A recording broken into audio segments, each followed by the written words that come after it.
toutefois que l'action et la personnalité d'un homme, après son départ de cette terre, ne se ternissent pas. Bien au contraire, son souvenir s'étend au-delà du petit cercle familial et comme une vague au fil de l'eau se propage au loin, s'amplifie et grandit. Son nom se lie à des faits, à des événements, à des projets dans lesquels il apporte un éclairage unique, un message que de son vivant il n'avait peut-être pas encore pu parachever. Dans une multitude d'idées, d'utopies et de réalisations, ce que François laisse en héritage est fortement exprimé dans une de ses dernières lettres. Enfin pouvoir réussir et réussir. Pourquoi ? Pour goûter au plaisir de donner. Le mois de mai 1936 marque un tournant décisif en France. Les élections donnent une large victoire au Front populaire. C'est le premier gouvernement socialiste en France. En quelques mois, le Front populaire, avec à sa tête Léon Blum, va voter des réformes inimaginables, soutenues par une forte mobilisation populaire. C'est pendant cette période très mouvementée de la vie sociale girondine que François naît un samedi 29 mai. Dans la clameur des grèves et des cortèges, le père de François, en voyant le nouveau-né, a l'intuition de dire « Ce petit sera un révolutionnaire ». À la fin des années 50, les études conduisent François à l'école d'ingénieurs de Marseille. Son sens social et l'intérêt pour ce qui est atypique et différent se révèlent et s'affinent. Des amitiés solides se scellent et des copains de cette époque deviendront inséparables dans les aventures humaines et professionnelles de l'âge mûr.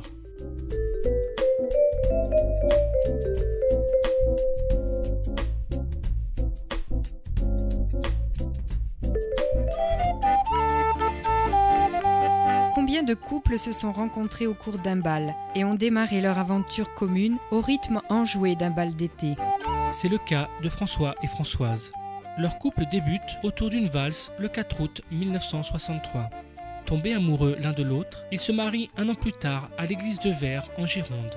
En 1966 naît Pierre, le premier de leurs 4 enfants, suivi de Jean, de Paul et de Claire en 1982. Extrêmement créatif, curieux et anticonformiste, François entraîne la famille dans des aventures toujours enrichissantes et fructueuses. Un été, au retour de vacances, il construit avec les enfants un carte à voile. Pierre se met aussi à inventer. Le canoë KTC et l'orgue en plastique sont ses premières réalisations. Jean, de retour d'un séjour de 4 ans aux États-Unis, lui parle avec passion d'Internet qui est encore peu connu en France. D'abord sceptique, son père se documente, puis avec de forts encouragements, propose à son fils un local au sein de son entreprise. C'est pour Jean et son ami Jean-Luc le tremplin pour monter leur propre société de services informatiques. Paul s'investit dans les établissements Neveu et y travaille encore aujourd'hui. Claire, encore petite, produit de petits objets de décoration qu'elle vend pour aider les pauvres. Dans les années 1970, François découvre la technique du rotomoulage. C'est un procédé industriel de mise en forme des matières plastiques. La matière première, du plastique en poudre, est chargée dans un moule et travaillée à chaud afin de reproduire la forme intérieure du moule. Il adopte cette technique et apporte des nouveautés, dont la possibilité de donner au produit diverses couleurs. C'est ainsi qu'il développe son chiffre d'affaires en produisant des faux sceptiques en polyéthylène. Il dépose durant sa vie 35 brevets industriels. Dans les établissements Neveu, tout est mis en œuvre pour favoriser les relations humaines entre les employés et les différents collaborateurs. En plus des traditionnelles fêtes de Noël pour les employés et leurs enfants, chaque année, un grand méchoui les réunit tous avec leurs familles pour un moment convivial et fraternel. Sa sensibilité humaine et sociale permet à François de comprendre profondément chacun et de nombreux problèmes sont résolus par le dialogue et l'écoute. Dans les nombreux échanges avec amis, clients, collaborateurs, naissent des nouvelles idées qui seront parfois concrétisées industriellement, comme le toboggan en polyéthylène, le gros mécano en bois table et d'autres encore.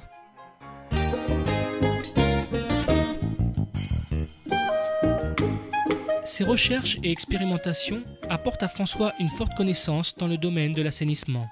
En février 1991, il est invité au groupe d'experts des normes européennes pour le traitement des eaux usées. C'est un rôle qu'il garde pendant 15 ans, jusqu'à la fin de sa vie. Les relations au sein du groupe sont très tendues à cause de la forte concurrence entre les entrepreneurs présents et pour les intérêts très différents des pays représentés. Compétent, tenace, bon vivant, François conquiert ses interlocuteurs par sa sympathie et par son professionnalisme. Soucieux que tout le monde trouve son compte, il étudie et soutient les solutions qui ne mettent pas en cause le travail de ses concurrents. Et finalement, dans le groupe naissent collaboration, échanges et amitié qui resteront toujours fidèles. Encore aujourd'hui, on dit que ce groupe de travail international n'était pas comme les autres. Après l'été 1972, suite à un grave accident de santé qui le met face à lui-même, François se pose la question du sens profond de sa vie. Un tournant s'opère en lui. Depuis tout jeune, il aime dire « Si tu veux être heureux, commence par rendre heureux les autres. » Maintenant, à l'âge mûr, cette idée devient pressante. La santé retrouvée, son ingéniosité et son savoir développés à leur maximum, un rêve, presque une obsession l'habite. Il l'exprime ainsi. « Avec ma force d'entreprendre, et avec tous les hommes de bonne volonté, je veux partager mon savoir, mes idées, mes richesses. Je suis né pour cela, et je suis prêt à mourir pour cela. » Les usines tournent à plein régime. Ils se sont poussés à tout mettre en œuvre pour réaliser l'idéal d'une société meilleure. Ce rêve se concrétise à Beauville, un petit village près d'Agen qui se dépeuplait par manque d'ouverture professionnelle. François finance la réalisation d'un plan d'eau pour la baignade et la pêche dans la commune, en achetant les terrains limitrophes. Il associe à ce projet amis et anciens collègues d'études. Des habitations sont rénovées pour en faire des logements sociaux, et une nouvelle usine voit le jour à côté de la base de loisirs, où toutes les connaissances de François dans le traitement des matières plastiques seront mises en valeur pour produire kayaks et planches à voile. C'est une usine spéciale, où le travail est prévu pour ceux qui sont au bord du chemin. Accueillant un nombre important d'exclus, de marginaux, d'anciens prisonniers, de paysans sans travail et de boat people, la gestion de ce complexe n'est pas facile. Malgré cela, l'activité avance et l'usine est leader des planches à voile en Europe pendant plusieurs années. Mais 10 ans plus tard, suite à de profondes modifications dans ce secteur d'activité, l'expérience de Beauville est contrainte à tourner une page. En 1975, le couple Neveu entre en contact avec des personnes qui témoignent d'une vie inspirée par l'Évangile. Leur style de vie les séduit. Partant de l'intuition d'une jeune fille italienne, un important courant spirituel, de dialogue et d'action s'est répandu dans le monde entier, donnant naissance à ce que l'on appelle aujourd'hui le mouvement des Focolari. Le contact fréquent et le partage profond avec des personnes du monde entier sensibilisent davantage François aux conditions de vie de ses semblables, proches et lointains. Particulièrement répandus au Brésil, les Focolari sont confrontés à des inégalités sociales poignantes. Au cours d'un voyage dans ce pays, en mai 1991, la fondatrice Chiara Lubick lance un appel pour développer une culture du donner. Cet appel se concrétise rapidement dans un projet économique nouveau, l'économie de communion dans la liberté. Cet appel résonne aux oreilles de François comme un coup de foudre. Avec l'ardeur qui le caractérise, il écrit tout de suite une lettre à Chiara Lubick en lui disant « J'ai la profonde conviction que l'économie de communion est l'unique chemin qui rendra possible un futur soutenable. Il faut agir tout de suite, avec rapidité, sans peur de se tromper. J'ai inventé une technologie qui vaut de l'or, Chiara. Considère-la comme la tienne. Avec elle, il est possible de gagner beaucoup d'argent. Nous allons tout donner de nous-mêmes pour fonder une multinationale de l'amour. » L'idée de l'économie de communion dans la liberté fait son chemin. Des entrepreneurs se mettent à l'œuvre et des économistes commencent à étudier le phénomène. En France, un groupe de chefs d'entreprise se constitue avec le désir commun d'appliquer cette aspiration à leur propre activité professionnelle. François est parmi les initiateurs. Toujours enthousiaste et prêt à offrir son soutien pour affronter les problèmes et les difficultés qui se présentent.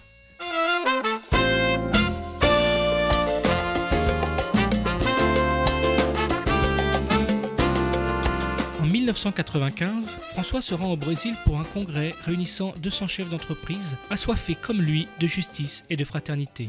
Il écoute longuement et quand on se tourne vers lui, il dit « Je veux vivre avec vous cette intuition géniale. » Dans cette intuition, il y a une part d'utopie, de rêve, mais ce qui reste accessible, c'est parier sur le partage. Je suis prêt à donner mes brevets, mon savoir-faire, mes machines, mes moules, tout prêt aussi à former des ingénieurs et des ouvriers pour vivre le travail autrement avec vous. Commence pour François une aventure nouvelle qui le conduit à plusieurs reprises au pôle industriel Spartaco près de Sao Paulo.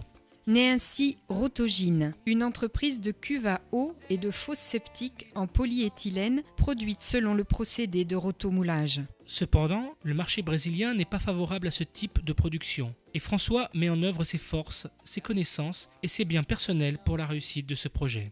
L'entreprise subit une transformation profonde et développe de nouveaux procédés. De nouveaux produits sont proposés, dont un système particulier de traitement des eaux usées, appelé le septodiffuseur. C'est finalement la réussite. Ces produits ont désormais conquis le marché brésilien et sont aussi exportés à l'étranger.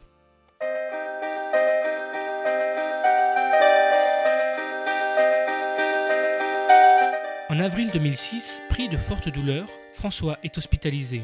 Malgré des symptômes alarmants, il ne se résout pas à annuler son départ pour le voyage au Brésil, qui est prévu quelques jours après. Mais l'urgence d'une intervention chirurgicale oblige François à reporter le voyage. Les douleurs ne cessent pas et il doit finalement renoncer à retourner dans ce pays qu'il aime tant. C'est le début d'un long combat avec la maladie. Avec les forces dont il dispose, il continue à s'investir dans ses projets professionnels. Le recyclage des bouchons en plastique pour produire de la matière première, de nouvelles techniques pour le moulage des matières plastiques. Tout et toujours avec cette fixation de réussir. Réussir pour tout donner encore. Mercredi 23 août, il rentre de nouveau à l'hôpital. Il n'en sortira pas. Vendredi soir, ses derniers mots au téléphone sont pour sa belle-fille Amel, qu'il l'appelle du Maroc. Samedi, il quitte les siens, entouré de ses 2 fils aînés et de son ami René. Lors des obsèques, une petite foule d'amis venus de près et de loin témoignent dans les larmes la fierté et la gratitude pour cet ami généreux, rêveur, passionné. Bref, génial. Pour moi, Para mim, l'économie de communion, a economia de comunhão c'est très simple. é muito simples. Tu donnes Você dá et tu reçois. e você recebe. Et plus tu donnes, Quanto mais você dá, plus tu reçois. mais você recebe. Donc tu peux toujours donner. Então, para poder doar mais, C'est simple. é simples. C'est l'économie du don. É a economia do dar. C'est tout. É tudo.